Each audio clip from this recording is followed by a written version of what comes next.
Hi, everyone, and welcome back to the panel room for our discussion of King Arthur in popular media. I'm your host, Nancy Northcott, and we'll start by asking the panel to go around and just tell us a little bit about who they are and what their interest is in King Arthur. And Emily, we'll start with you. Hi, I'm Lavin Leverett. I'm a medievalist. I have a PhD in medieval English literature, and my dissertation and a lot of my studies and now a lot of what I teach are romance. And Arthuriana is basically medieval romance. A lot of what I study doesn't necessarily have Arthur in it, but a lot of what I study does. And I write two different fantasy series that have a lot of medieval romance / Arthurian elements in them. Alledria? Hi, I'm Alledria Hurt. I'm a speculative fiction writer, and I started reading King Arthur when I was like 6 or 7 years old, and basically it has gone on from there. Okay. Natania? Hi, I'm Natania Barron. I'm a fellow medievalist along with Emily. Actually met her years ago and bonded over that. And I did my master's work in actually Arthurian romances. So most of my undergrad and graduate work was all done specifically in Arthuriana. And I too am a speculative fiction author and am writing a series that is completely Arthuriana. Hey, Amy? I write as Louise Herring-Jones, principally science fiction and fantasy, with an emphasis on historical fantasy. I have an undergraduate degree with a specialty in medieval history, but I went on into a profession after that. My big introduction to the Arthurian tales was Howard Pyle. And then I went on to that and fell in love with Mark Twain's Connecticut Yankee and King Arthur's Court, which is my most repeated read. I think I've now read it 9 times. I keep track. So probably my favorite book of all times. I love that book. Jim? I'm Jim Nettles. I write science fiction, urban fantasy, bit of horror, bit of this, that, and the other. My introduction was kind of King Arthur, or Connecticut Yankee and King Arthur's Court as well. And I'm not a medievalist, but I do have a background in anthropology, cultural anthropology, and have studied a lot of things out of Celtic culture. Have done a little bit of field work in that, some research papers along those lines. So my take is probably going to be a little bit different, but yeah, I've been tied to Arthuriana since I was a kid. Well, and for me, I don't even remember what got me first interested in it. The first thing I remember is a picture book about King Arthur and the Knights of the Round Table. It wasn't a picture book in that it's big pictures with a little bit of text. It was a heavily illustrated book with beautiful illustrations when I was about 8 or 9 years old. But I'm thinking I must have expressed some kind of interest for my parents to give me that, because that's not the kind of thing they would have bought out of the blue. And I was just captivated by it. My undergraduate degree is in history, but my interest in the Middle Ages is the later Middle Ages, the Wars of the Roses, and that period. And I'm intrigued by the question of whether there really was a historical Arthur or an equivalent of Arthur. And I tend to read pretty much anything I can find about that. So with that introduction, when you first saw King Arthur or the Arthurian legends, in whatever form, what was your first introduction to that? And did you proceed to explore from there, or did you kind of put it aside and come back to it later? Natania, let's start with you. So very similarly to you, I think I was gifted a book. Probably, I think it's something I was always aware of, because I think it's still so pervasive in culture, because that's one of the really incredible things about it. Like Robin Hood, it's sort of this persistent myth that has just not gone away, and people still talk about it. It's part of common parlance. It's hard to get away from in Western culture, certainly. And I had this beautiful illustrated book that my great aunt, who was an incredible woman in my life, who actually gave me also an encyclopedia, which I read one volume at a time, because that's the kind of kid that I was.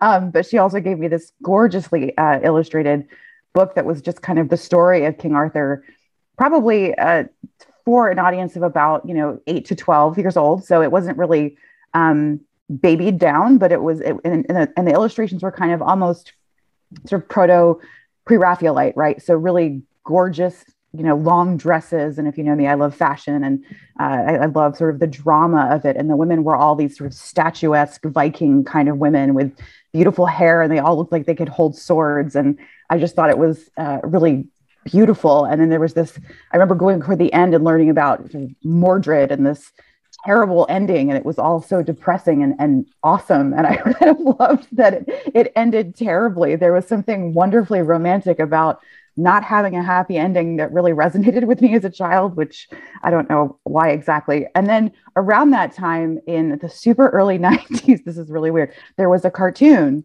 that was about a football team that went back in time to King Arthur's table.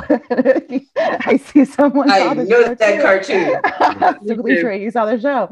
And I think it was like one season, but it did a good job of like kind of introducing you to the basic characters of that. And it kind of, the names of the characters kind of stuck with me, and it kind of gave me the sort of tropey understanding of the story. And then from there, it was just, one thing after another. And by the time I got to college, I took an introduction to Arthurian legend, and it was from beginning to end. They really started in the early Celtic maybe beginnings in the Welsh myths, all the way through the very, very end in the most recent publications of that time in about 2000. So that's kind of where I came to it, and I've now written it. Right, I was writing in my book just before this, so it's still very, very present in my life.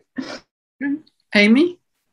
I think I probably saw some earlier films, maybe from the 30s or 40s, black and white films.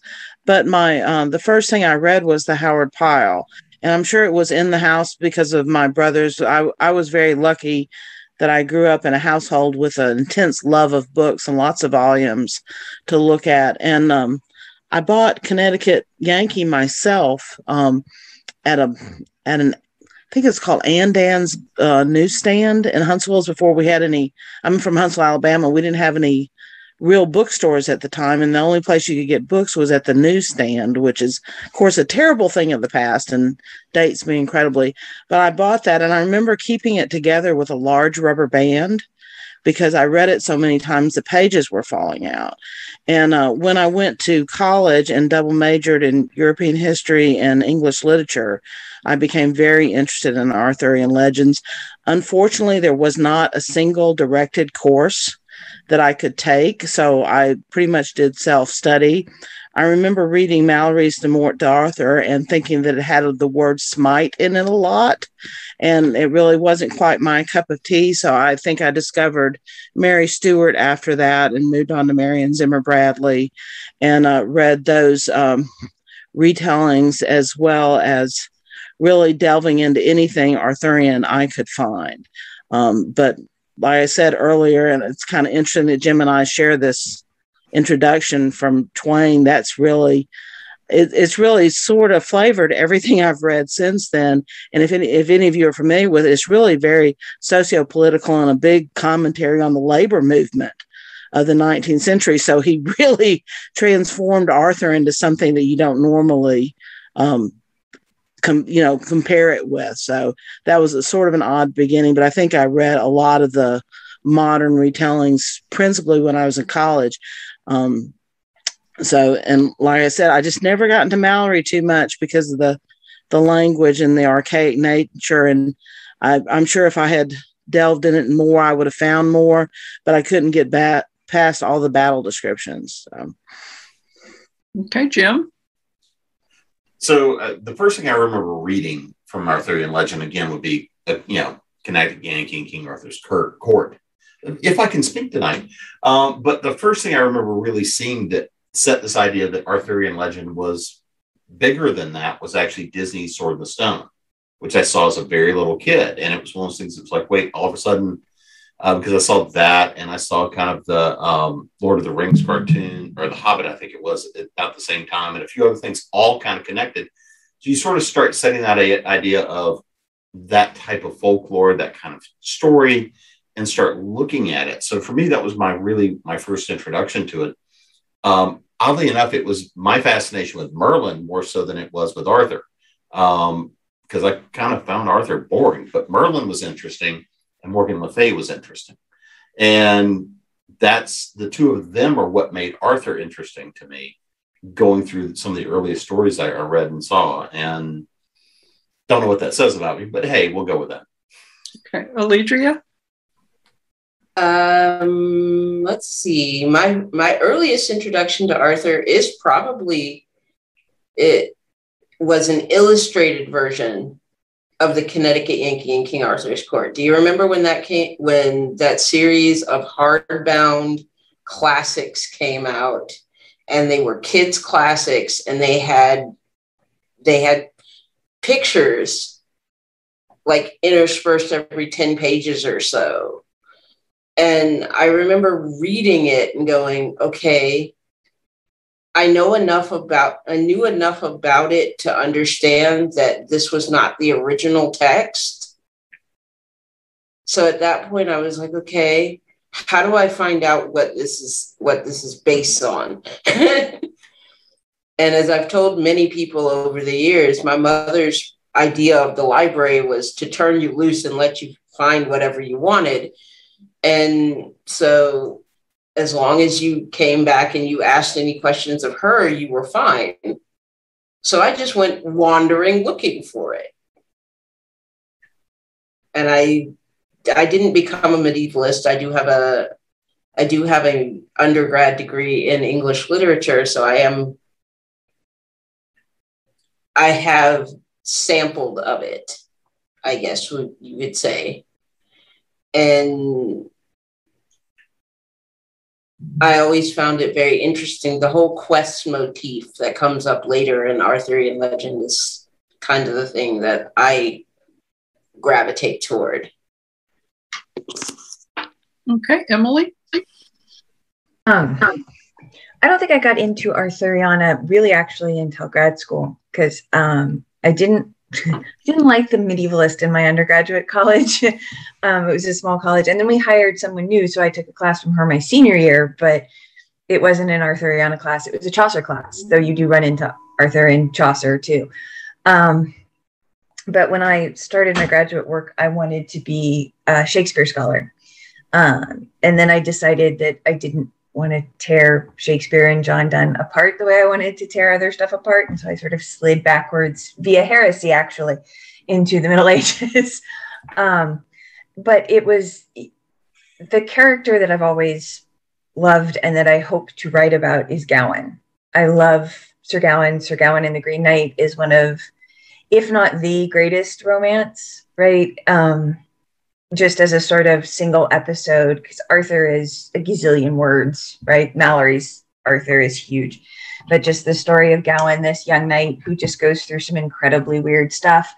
And also Marie de France, the 12th century nun who wrote a bunch of romances, and a couple of them Arthurian. And I love her work, and that's what one of my series is based on, is her work and her. And so that's sort of where I came at it from. I remember The Sword in the Stone. I very vaguely remember The Black Cauldron. And that was far more scary than I think most people were set up for. And like The Last Unicorn as well, when I was a kid. Those that aren't really Arthuriana, but definitely sort of touch on the medieval. And of course, the cartoon Hobbit, which I will die on the hill of that is the best Hobbit. But those were sort of where I came from. And the knights, the ladies, the quests, more than a specific Arthur story. Okay, well, for me, it was kind of a confluence of things like it was for Jim, because I got that book for Christmas. And then not long after that, The Sword in the Stone came out. And we went to see it for somebody's birthday party. You know, as an adult, I've developed a real appreciation for adults who take groups of small children to the movies. Somebody's mother bravely took us all to the movies. And then not long after that was the movie adaptation of the Lerner and Loewe Camelot, which I just fell in love with because it's so visually lush and the music is so beautiful. And so that kind of sucked me into it. And then from then on, I didn't study it so much as I kept an eye out for it. If there was something coming up that was King Arthur, I always checked it out. Classics Illustrated Comic Books did Connecticut Yankee and King Arthur's Court. And I read that book in high school, and I have to admit I was kind of disappointed because I expected knights and ladies and courtliness and quests, and it was like, but it kind of debunked all that. But so it was an odd experience because it was so different from what I had expected. And so anyway, that's kind of where I come to this from. And we're all on this panel because we use King Arthur or the Arthurian legends or something about them in our work. So let's talk about that for a minute. Alledria, you want to start us off? My first book is called Chains of Fate. And it is literally like I took a character who is a king and I said, how can I spin this? And then I added the whole quest for the person that he'd been in love with, and that turned into a 3-book series because my mother is a pusher. But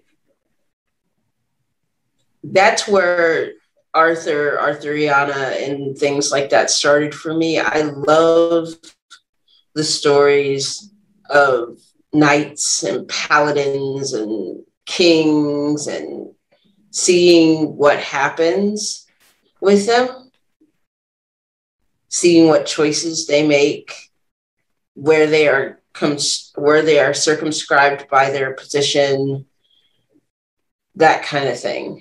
So that was very, very early on in my writing career, something that I chose to do just to kind of play around with the concept.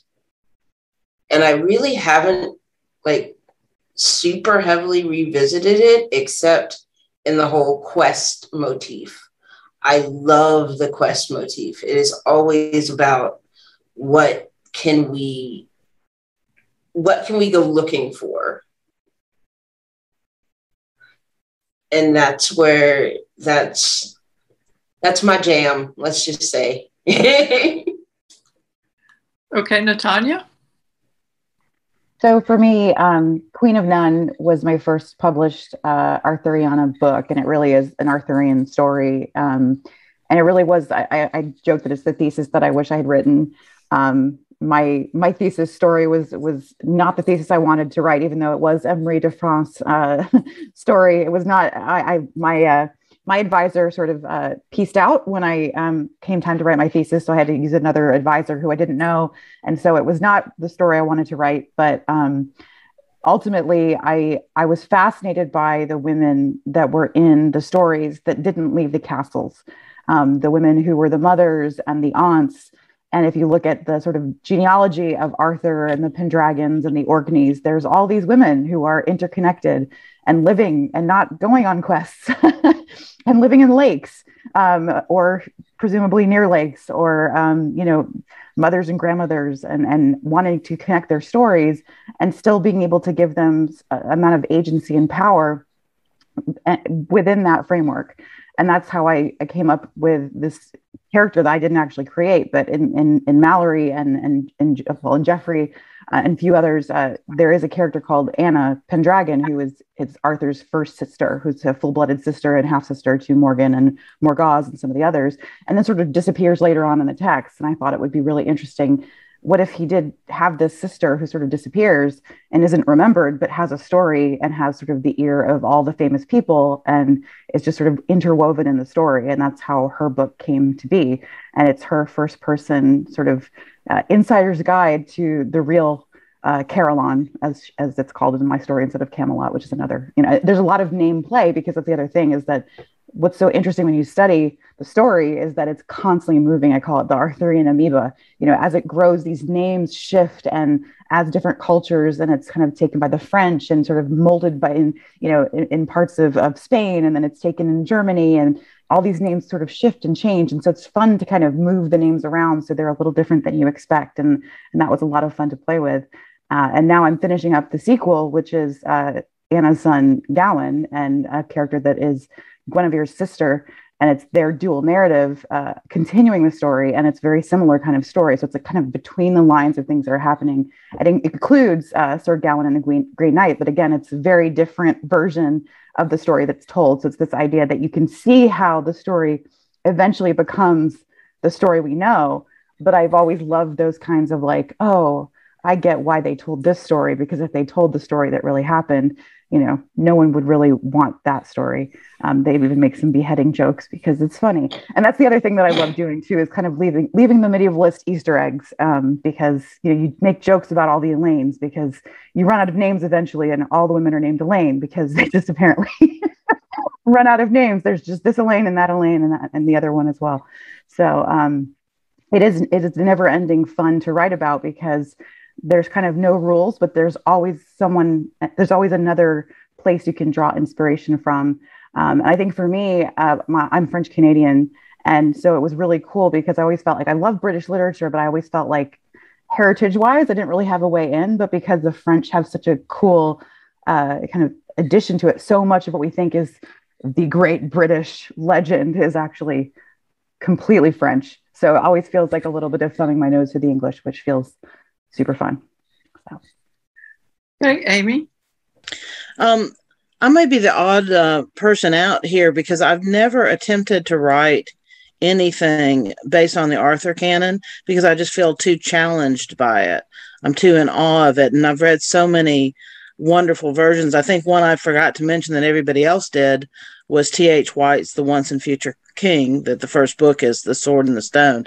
I'm pretty sure I also saw it as a child, but I can't remember what year it came out. So, but I think how the Arthurian legends affected me is at a kind of a bone deep level. My father was a military officer, fought in wars, and he had very much knightly, code of ethics that he followed throughout his life.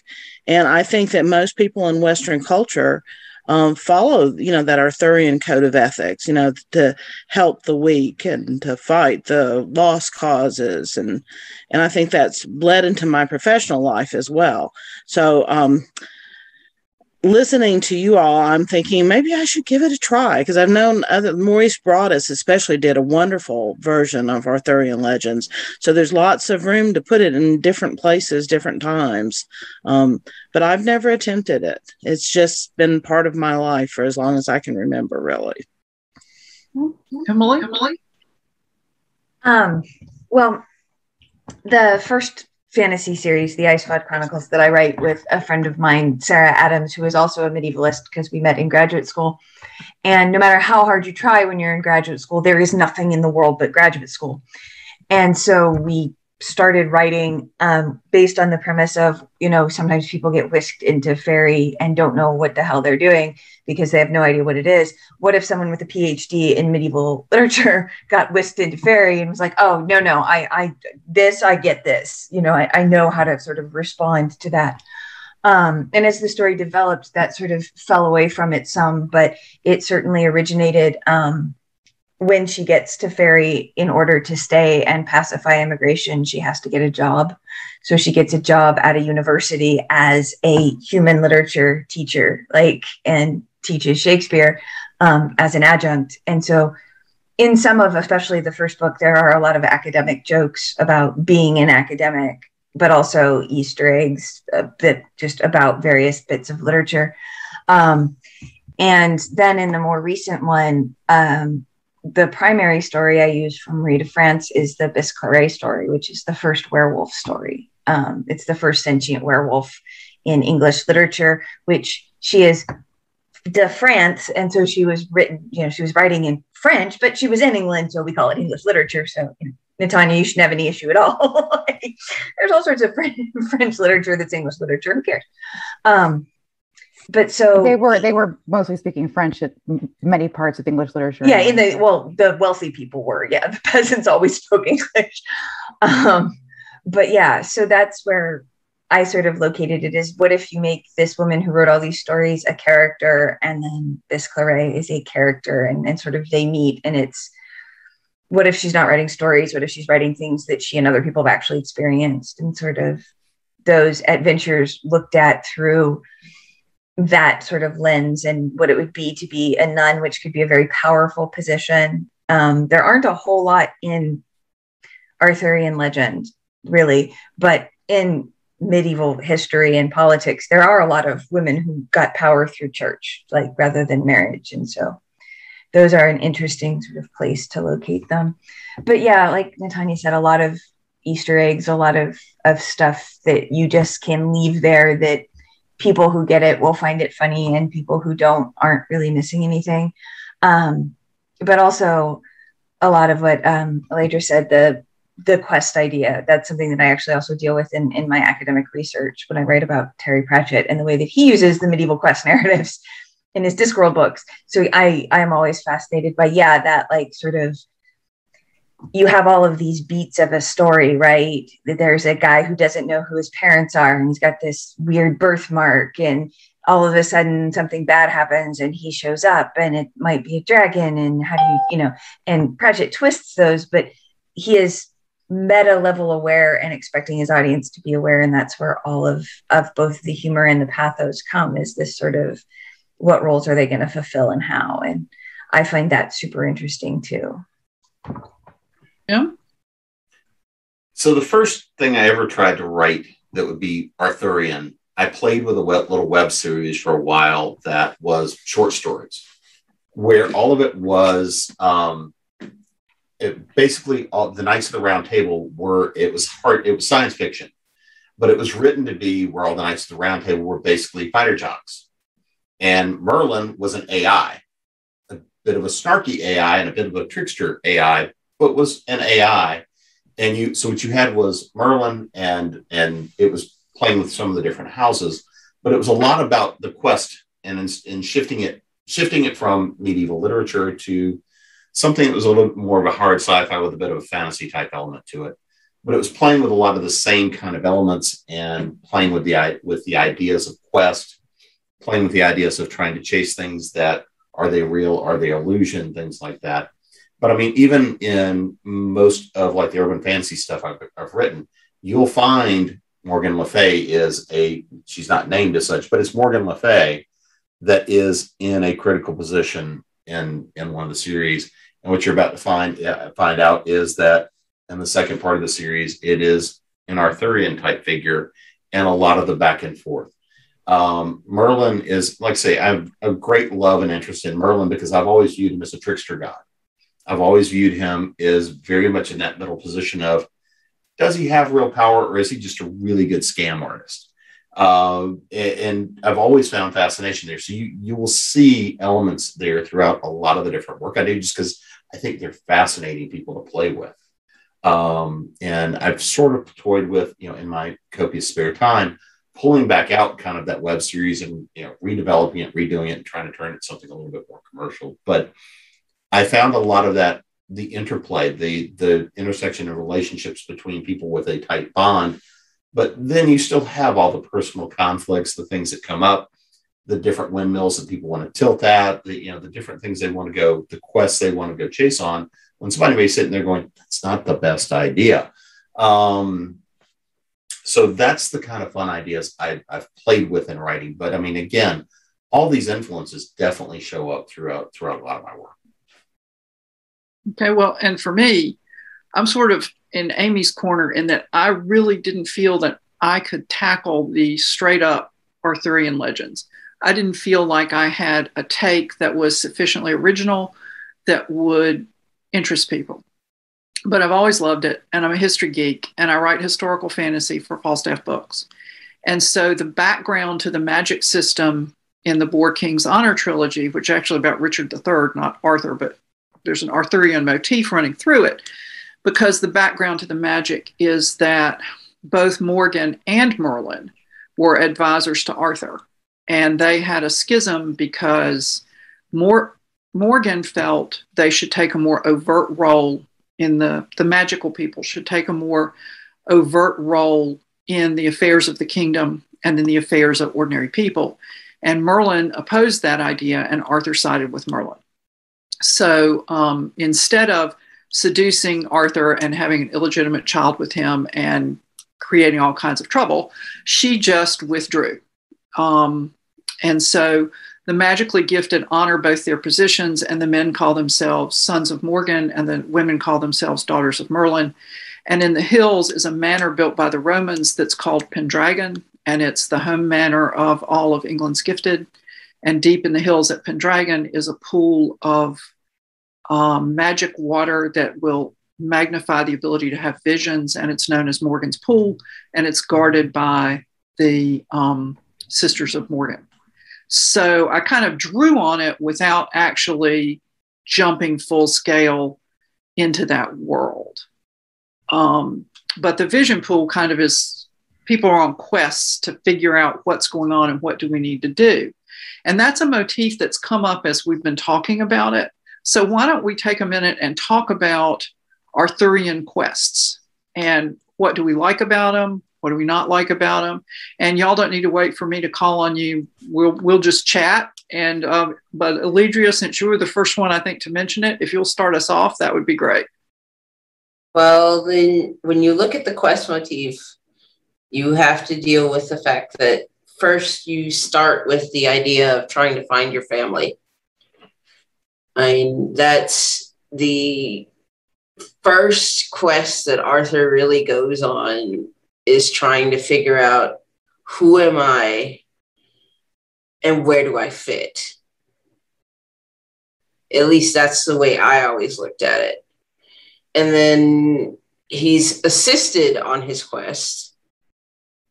And we have, once he becomes king, everybody's got to kind of prove their spot. Then you have the knights on their quests. And I don't remember rightly if one of the major quests that everybody goes on is for the Holy Grail or not, or if I just remember that from Monty Python. It's the one that stands out for me, is the quest for the Grail. There's a Grail quest that most people go on. Well, and I think the Grail quest was always the interesting one, because it was always that it was the religious quest to it. So there was that spiritual element to trying to go, if you happen to be the lucky one that gets to the Grail, but it's almost I'm going on the search for enlightenment in a way when I know I'm probably not going to find it. But if I happen to be the lucky one, and that's what the Grail quest always struck me as, if you look at the, Monty Python and the Holy Grail, the grand, documentary that it is, if you look at that, I think it actually tells that story pretty well. This idea of, well, everybody's got a Grail. Okay, great. It's that idea of everybody, the search and the act of going on the exploration is more important than if you find it or not. And I think the Holy Grail there is really why we see that motif so heavily still in culture today, is it's forcing you to go for that period of self-exploration, going and looking for something and trying to find it within yourself. Now, that's the hard lesson, is at the end of it, there's not the nice little shiny cup sitting there that, if you pick the right one and drink it, you'll live forever. And if you choose poorly, you're going to fade away. But it's more of the journey and the exploration. I think it's really the fascinating part there, and the trials, the challenges, everything you face while everybody else is pointing and looking at you going, are you daft, lad? And I think that, to me, is the fascinating part of the quest.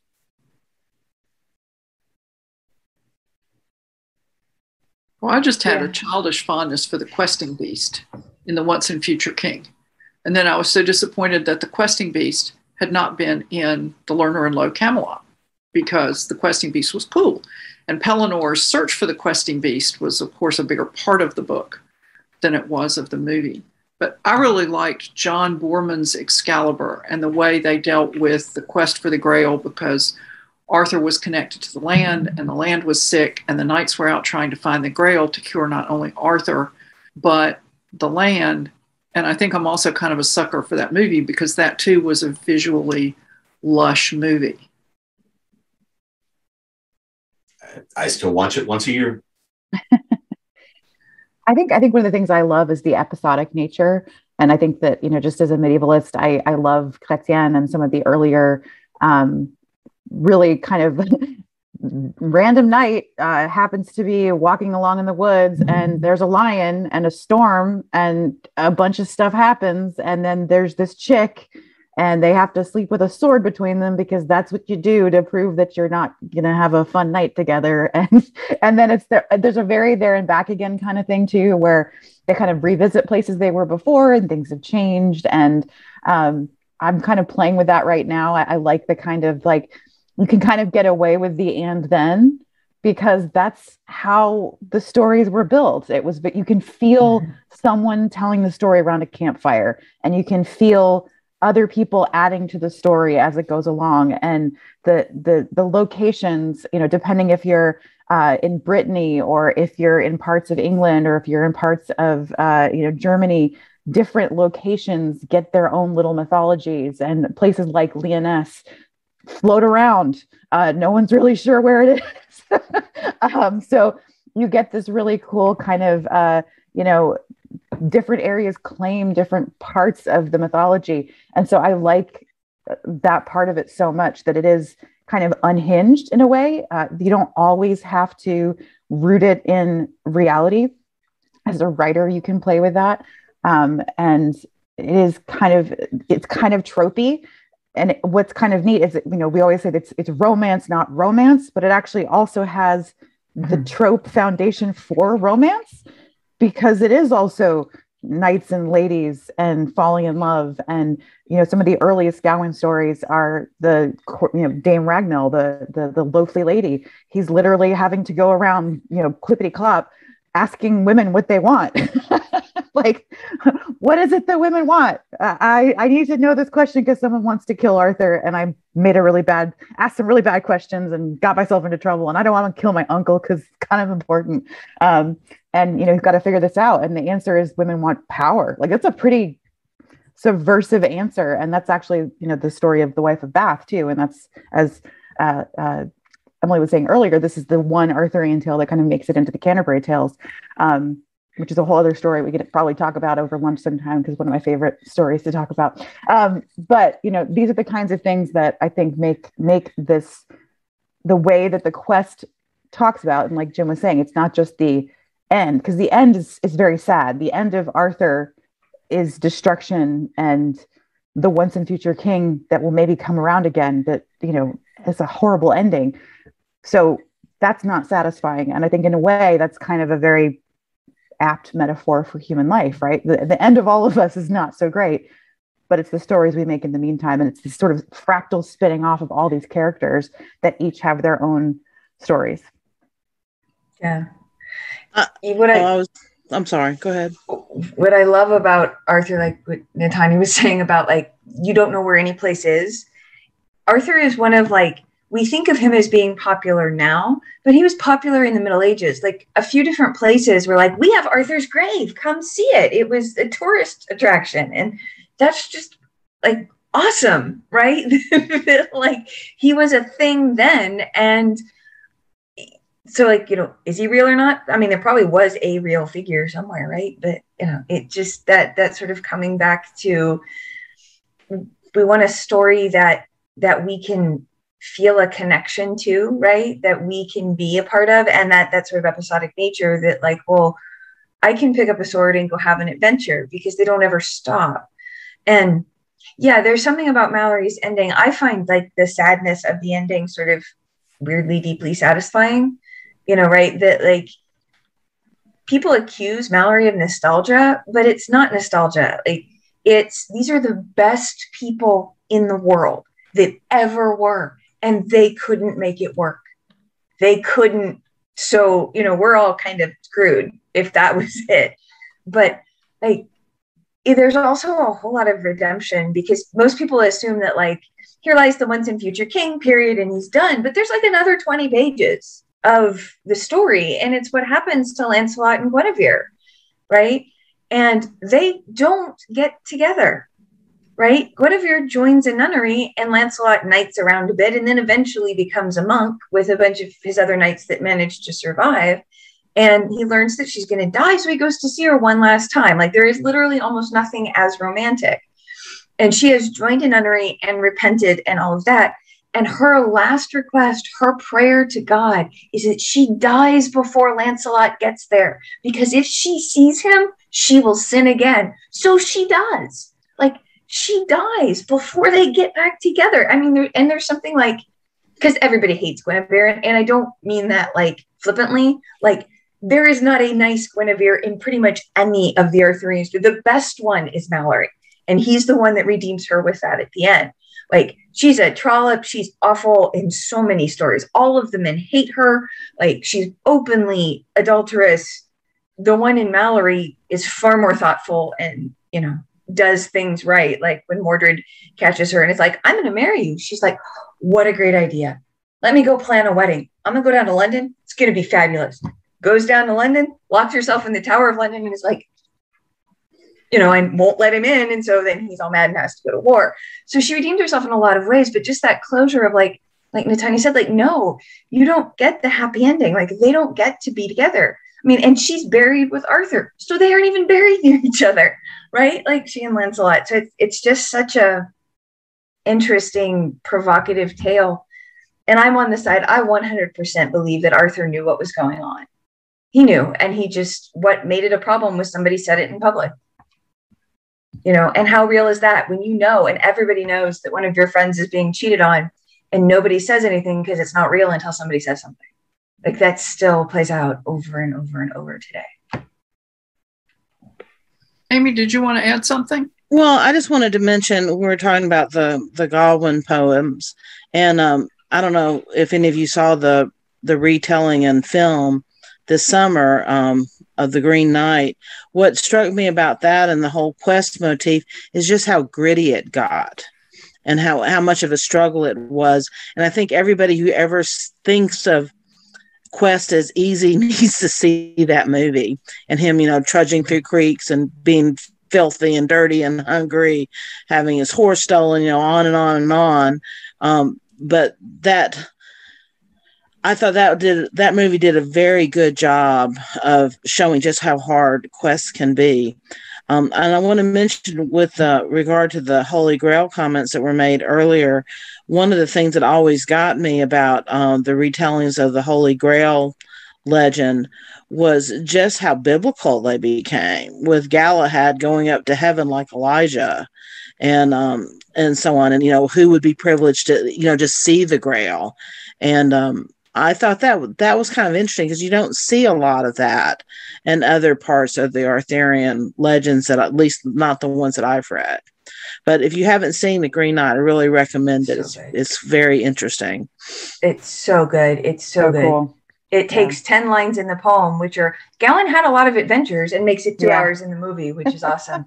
And there's this great piece written about how Gawain's clothing, like the yellow velvet, is still, oh, right, Natania wrote that.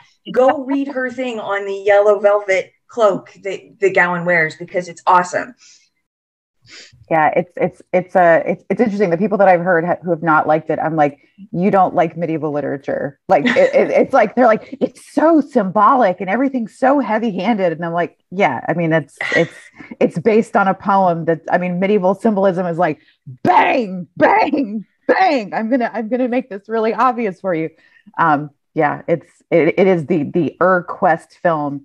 And I think it's interesting that they stripped it away. It is really an everyman film. It's not the Gawain it's not any version of Gawain that I can think of. It is because Gawain himself comes in so many flavors throughout the whole, like Emily, I'm a stan for Gawain. But they just were like, he's just a kid. He's just this very attractive young man, but no, it's kind of like he exists in this vacuum, that he's almost like some kid that walked off the street who happens to sort of be related to this king who's not even named. And the rest of us are like, who's that? Who's that? Who's that? Who's that? Who's that? But it's okay, because in the frame of the way that they're telling it, almost this like dream vision, it is weird film. And I have friends who love kind of sort of hallucinatory film that might be assisted by some things, and absolutely love this film as sort of that kind of experience, like weird with a capital W film, and found it was absolutely transformative. So And when he Really was in the cool. castle, I kept thinking Hotel California. Yeah. Oh, for sure. Yeah, was that all kind of the image. hallmarks. And I was really surprised because I went back and tried to read the Middle English, but I think I left that behind in college somewhere. Yeah. So I read the Tolkien translation, and good. I was surprised how much they did include from some of the original. Did. So yeah, so they did a beautiful job of it. I really loved it. Unfortunately, the Middle English that Gowan is in, the English that we speak comes from the Middle English that Chaucer spoke. Gowan is in a northern dialect that is basically unreadable. Yep. I mean, you can, but you better have one hell of a glossary and a whole lot of time because the vocabulary is so different now. Yeah. Well, but I thought the Tolkien translation seemed to get the pieces of it that I could understand pretty well because, of course, he was a preeminent scholar. He was a medievalist, so yeah. And we have him to thank. I mean, he really helped to bring it back into the common curriculum because it was not taught as much until and same with Beowulf. He kind of helped to make them popular. And well, Beowulf wasn't discovered until much later, but anyway, it's there's some good translations out there for sure. Well, since we're discussing movies, this might be a good chance to move into what are our favorite adaptations of the Arthurian stories. Amy, you want to start us off? I don't have any favorite adaptations of the Arthurian stories because I guess I read too much of the originals or the earlier romantic legends.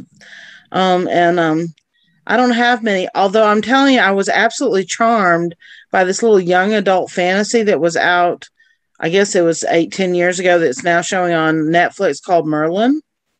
I just liked, that they kind of did a different take on it. And I'd always really liked the Stephen Lawhead novels about Merlin, and they kind of did that, but for a young adult audience. And I think as an entree level for younger people, that series is really pretty good. I was surprised I liked it as much as I did, since I tend to have a negative reaction to most Arthurian films, but not that one. Although, like you, I loved Excalibur. I thought it has so many stunning visual scenes in it. That movie I did like. I forgave it its sins for its stunning visuals.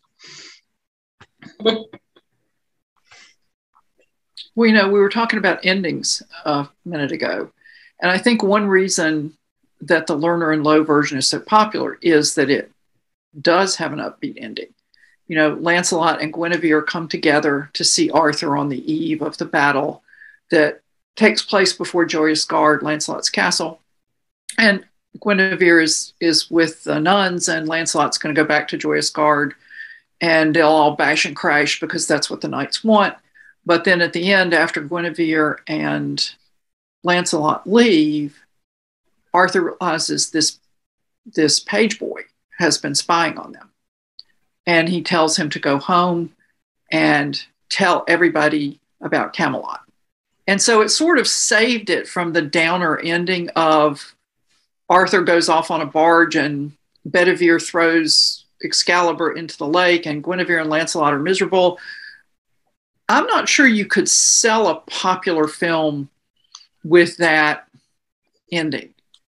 And there have been adaptations that have not been quite so well received as The Boorman. So, yeah, Natania, what are you thinking? Yeah, I am merciless. I think The Green Knight was the best I've seen ever, and I've seen everything, and I spend a lot of time screaming and throwing things at the screen. I think I came to Excalibur too late. I didn't see it until I was in late high school. I think the Holy Grail, the Monty Python, is probably the best Arthurian adaptation out there. It's surprisingly accurate. Terry Jones was an amazing medieval scholar. He actually knew his stuff really, really well. A lot of it, including the illustrations and butt trumpets, are accurate. So because the satire is so good because it's so close to what actually happened. And I think that's one of the things I love so much about it, including nerdy Bedivere, is just my heart. I love Richard Harris as Arthur. I will say, of all of the Arthurs, he's my absolute. There's something about his eyes and his role that to me captures the once and future king version of Arthur. I'm very much bleh about Arthur in general, because I feel like he's sort of the center that everyone moves around, right? And I'm also not Team Lancelot generally, because I think he's kind of boring. But I have sat through the entirety of the King Arthur Legend of the Sword, the Guy Ritchie film. And I usually love Guy Ritchie movies. Like, I love action. I sat through on a plane pretty sauced, and it took me everything to not throw stuff at the screen, including the moment that he's like in a white t-shirt at some point. I really can't process. That's the one with Jude Law. Yeah. And it doesn't even make, there's like no, it's like someone heard across a crowded room the Arthurian story from someone who was really drunk, had a dream about it, and then wrote it down, burned the notes, and had a couple of pages, and then like wrote script from, like, there's no connection to anything that's out there. And I'm always like, there's so rich a source. You could have Googled it and had a better, it doesn't make sense. And I tried about a month ago to sit my husband through it, and he was like, I don't even know what's happening. Like, forget the Arthurian baseline. This movie doesn't make any sense. And why did it start with mammoths? Why are there huge megafauna? And I was like, actually, the megafauna is kind of the coolest part of the movie. So yeah, I kind of liked that one. I liked that one because, like, the Geoffrey of Monmouth, like the Jude Law character, like that actually followed some of Monmouth stuff. But I mean, it was totally incoherent. Oh yeah, if it was not called King Arthur Legend of the Sword, I would have thought it was a great movie. You know what I mean? Like, that's fair. Yes. If it was not like, and the fact that there was no named female characters, you literally have pages of female names, including 30 Elaines. You could have just called her Elaine, and I would have been fine. You could have called everybody Elaine, and it would work. She's listed in the cast list as the Mage. That's her name, the Mage. So anyway, I almost walked out of, what was it, the King Arthur film with Keira Knightley with her Band-Aids. That was just called King Arthur, I think. Was Clive Owen? King Arthur. Was. I did watch First Night. That was with Clive Owen. Yeah, I watched First Night with Richard Gere and Sean Connery back in the day. I've watched them all with varying levels, but yeah, I think we've yet to really get the move. I want the ensemble cast. I want someone who casts the knights with love and doesn't have Goose Fat Bill or whatever his name was. That was it. It was Goose Fat Bill. I was like, are you? And such great actors in that film too.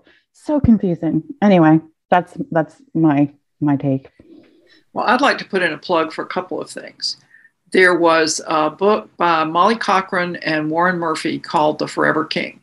And it's a reincarnation story. Arthur's reincarnated as a 10-year-old boy with a former FBI agent. He's one of the knights, I don't remember which one, who's looking out for him. And I don't remember the details of it. I just remember I enjoyed it a lot. And there's a comic book running right now from Boom Studios called Once and Future. And these people who are on a quest for power, and I wrote it down because I didn't trust myself to remember it. So hang on a second while I look at the premise here. A group of nationalists are using an ancient artifact to bring a villain from Arthurian myth back from the dead to gain power. Former monster hunter Bridget McGuire escapes her retirement home and pulls her unsuspecting grandson Duncan, a museum curator, into a world of magic and mysticism to defeat a legendary threat. So the things I like about it are it's a grandmother as a heroine, and how often do we see that? And it's a geek as a hero, and he's sort of pulled into a world he's kind of the fish out of water. And while the spin on the Arthurian characters is so dark that if it was just about that, I wouldn't like it, I don't think. But it's kind of like they're trying to find the grail to bring Arthur back. And then they transition from Arthur into Beowulf. So it's just been an interesting take on it.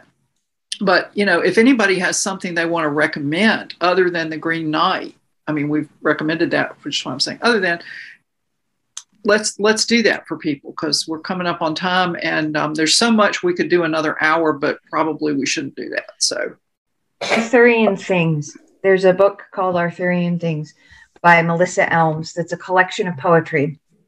And it's poems all from the point of view of objects in the court. So there's a poem from the point of view of a rose in, a cut rose in Guinevere's bedroom. There's two poems from the point of view of barn cats. There's a group of flies that talks about forming a union. There's the wishing well. There are swords. There's one from the Beast that's a Me Too poem that Pellinor, where the Beast is like, I did not ask for him to follow me. Like, I don't. It's a super beautiful, interesting take on Arthuriana by a person who is a medievalist. But yeah, her name is Melissa Elms, and the collection is Arthurian Things. And when I teach Arthuriana, I make my students read it. And it's just been out in the past like 2 years. And it's delightful, and they really enjoy it because everything in it, after having read a lot of Arthuriana, makes sense to them. And so it's just lovely. Anybody else? I'm going to go out into left field and recommend the anime Fate Zero, which has a female Arthur in it and an Excalibur.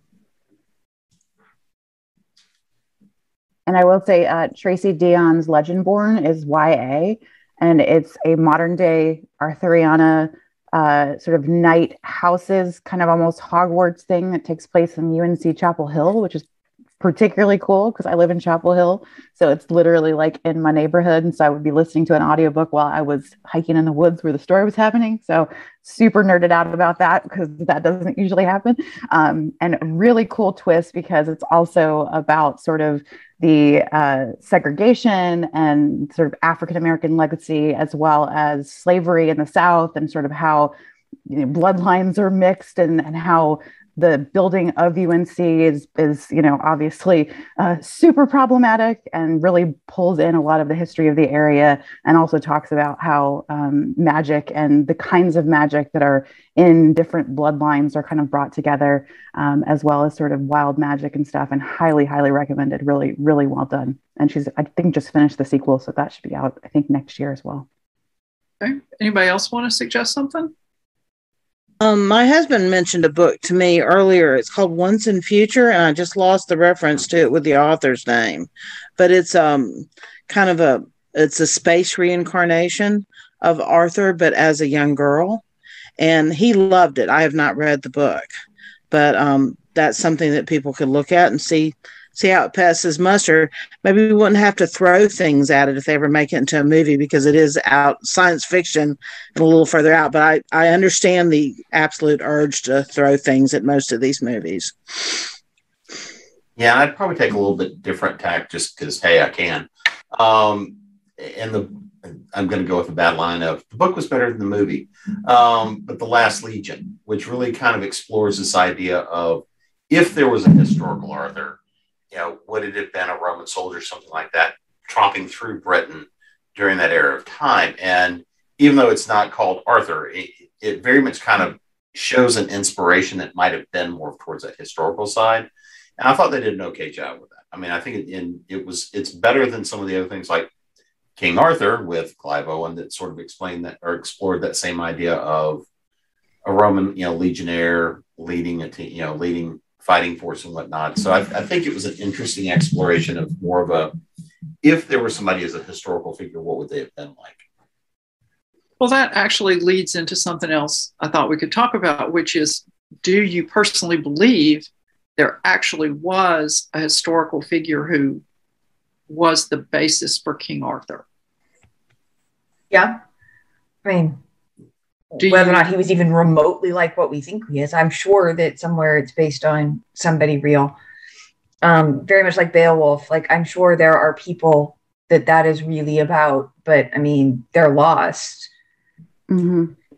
Yeah, I love Bernard Cornwell's take on it, which is sort of this warlord post-Roman kind of from the ashes. And my son and I love watching the show Building for Britain, which is this wonderful archaeology show. And they're always kind of putting together that time where Celtic Britain was kind of rising from the ashes of Roman Britain, and there isn't that line. There's this we feel like we're kind of taught that the Romans just got up and peaced out, but there's the more we kind of look, there really was this weird, few centuries where there was this migration, and then there was even this time of kind of integration where people kind of had to learn to live together. And I think a lot of the mythology that kind of came down was this really interesting blend, and that's kind of why we get these Roman names and these odd sounding names like Palamedes, who happens to be Middle Eastern. How does that happen? Sir Morian, also Middle Eastern, Moorish even. That's odd. So much happens in that time that is very internationalized and continues to hold on throughout, which seems weird for people who tended to be much more insular and sort of, much more homogenous. So I think it's possible. I don't believe that the graves are real. I don't believe that the swords are real, or that the Tor really was where, Arthur or Merlin, or Morgan were. I think they are definitely all based in Celtic myths. I think Morrigan and Morgan are connected for sure. She's definitely shows lots of instances of being the goddess of death and battlefields and whatnot. And you can certainly trace Gawain back to lots and lots of Celtic myths, as well as Kay and Welsh myths as well. So, but was Arthur? Probably not exactly. Yeah, I mean, I wanted to mention one book that I read, and unfortunately I couldn't find the title or the author. Nancy, you might have read it, but talked about a potential Scottish origin of Arthur as a legendary king in Scotland. I wish I had the title, but I couldn't find it. I read it a couple of years ago, and they talk a lot about place names in it. It might have been one of those lovely place name authors. It wasn't The Debatable Land by Graham Robb, was it?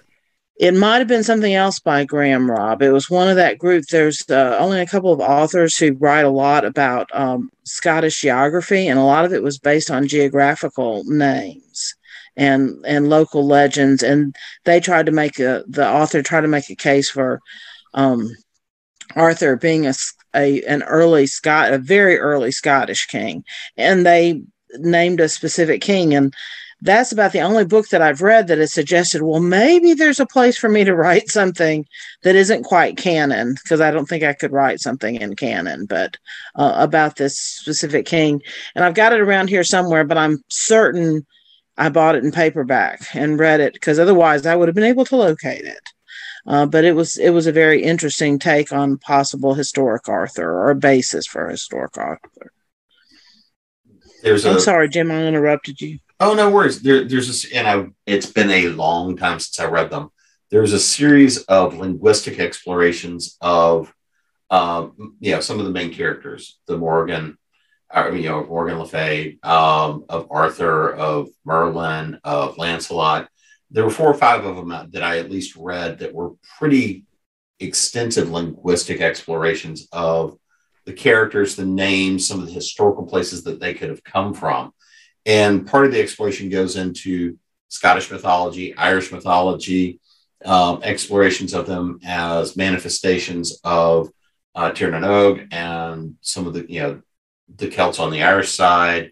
There was an explanation of the Scottish side, and there was also an exploration of some of the Norse side as well, that came from almost a Norse Arthur and a Norse Guinevere that came over, that would have come through.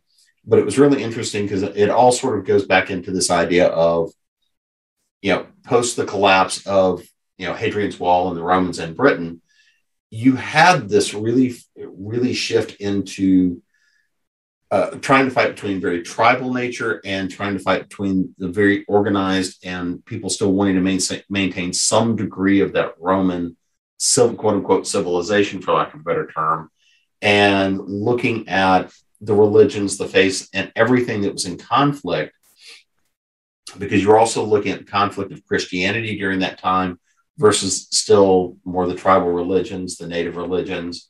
I am not going to use the term Druid because it is so horribly inaccurate, but if you look at the religions in the face at the time, So if you ask me, was there an Arthur? I think there were a lot of Arthurs that were manifested together, and I think more of them were more of tribal leaders, warlords, looking to protect their time, their faith, their people, and create prosperity.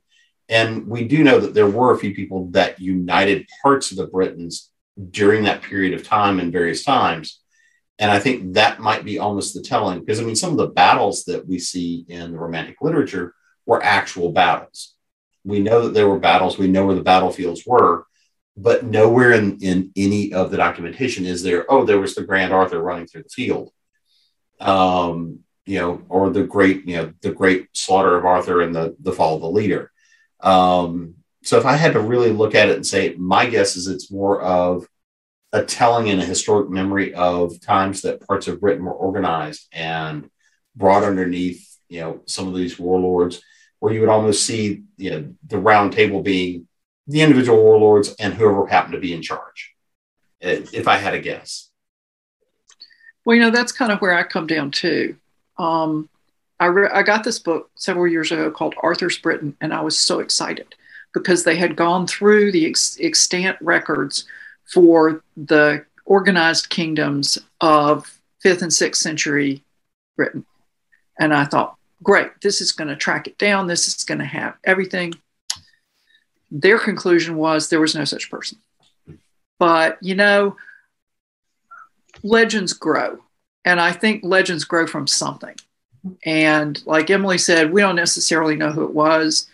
There's, I think it's Graham Turner who wrote a book with someone else whose name I can't remember, suggesting that Roxeter's Roman city was actually Camelot, that this was a tribal leader who rose after the Romans left, and that was his Camelot. And I just think that's a nice idea, that we go through all the records, but it assumes all the records exist that ever were. And I think that's a risky assumption.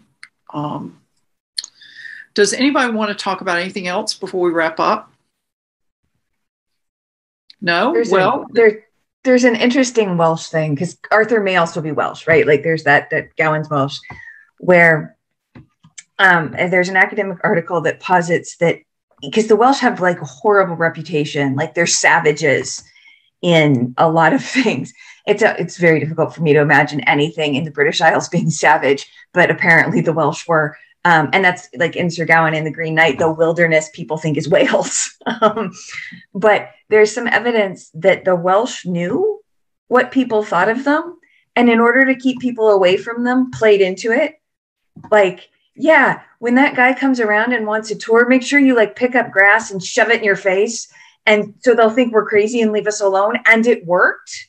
Like, we're not going to go really invade those people because they're just too weird to sort of cope with. And I just sort of love that as an also possible origin place for Gawain in a lot of the nights, was emerging out of these people who deliberately played up the crazy. And, it just is, it somehow fits perfectly with everything else about it. Anybody else want to add anything? Well, then let's go around and tell people where they can find information on you. If you got a new release you want to mention or an upcoming book you want to talk about. Jim, why don't you start us off? You can find me at jamesbnettles.com. You can find me at offessentials.net. Of course, you can find me here at ConTinual, Facebook. I occasionally show up on Twitter, occasionally on Instagram. Got news today that finally my Fairy Faith and Film piece may be coming out. And sometime this fall, or at least we're supposed to be getting the order info in the next couple of weeks. And other than that, just had a piece in Off the Beaten Path. It's a new Gothic horror, and my Christmas Krampus book finally came out in print last week. So, yay! A few new things, at least one more release later this year. All right. Amy? You can find a list of my published works at louiseherringjones.com or my authors page at Amazon. Currently, I'm only published as a short story author, but I'm hoping to remedy that in the near future. And if I do, it will probably be with a 15th century Scottish quasi-epic, because it's not quite an epic, but there's definitely a quest involved. Natania? Hey, I am Natania Barron. You can find me at nataniabarron.com. Most of the time I'm active on Twitter. It's at Natania Barron over there. If you're interested in historical fashion, I am mostly tweeting about that. I do a thing called Thread Talk every Monday, where I talk about various historical fashion. Sometimes it's medieval, sometimes Victorian. I'll be talking about the 1830s, I believe, next week, which is one of the weirdest decades in fashion history. Some of the strangest hairstyles you could possibly imagine came out of that period. My Arthurian novel, Queen of None, won the Wade Manley Wellman Award this year. And the sequel, Queen of Fury, will be out next year from Vernacular Books. And my other novels are listed on my website as well. Alledria? Alledria Hurt. You can find me at www.alledriahurt.com. If you want to see my books page, www.alledriahurt.com/books. Okay, Emily? You can find me at emilyleverett.com or emilylavinleverett.com. My Wolf in the Cloister, this is my Marie de France romance novel series. This is the first book. The second book, The Enchanted Rose, is also out. Both of the covers are awesome because they're designed by Natania. And so the second of those, The Enchanted Rose, came out in July. The third book, called Trader Spring, in my Ice Fod series, is going to be out sometime this year. I think originally this month from Falstaff, but I think lots of stuff has happened, and so I think it's going to be pushed back a bit, but it should be soon.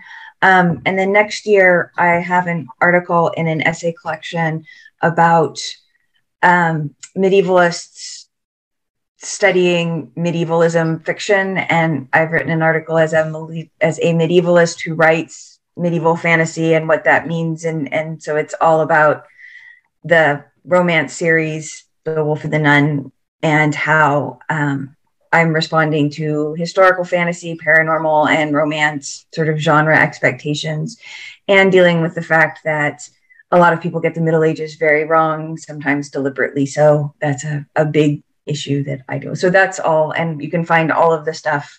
I also have scholarship on Terry Pratchett that's been out fairly recently, and all of that is on the website at emilyleverett.com. And I'm on Facebook and Twitter, and my name is super uncommon, so if you just type it into Google, you will find me. You can find me at nancynorthcott.com. I spend more time than is good for me on Twitter, where I'm at Nancy Northcott. I have a Facebook page, author page, that sometimes I remember I have, so that's not the best place to go. But you can find information on my website or on Twitter. My latest release is The Steel Rose, which is the second book in the Boar King's Honor trilogy. It's historical fantasy, and it's the one with the Arthurian background for the magic. And the final book in the trilogy, The King's Champion, will be out next spring or thereabouts. And you can find me here at ConTinual. So thank you to everybody for joining us for this discussion, and thank you for everyone who is watching.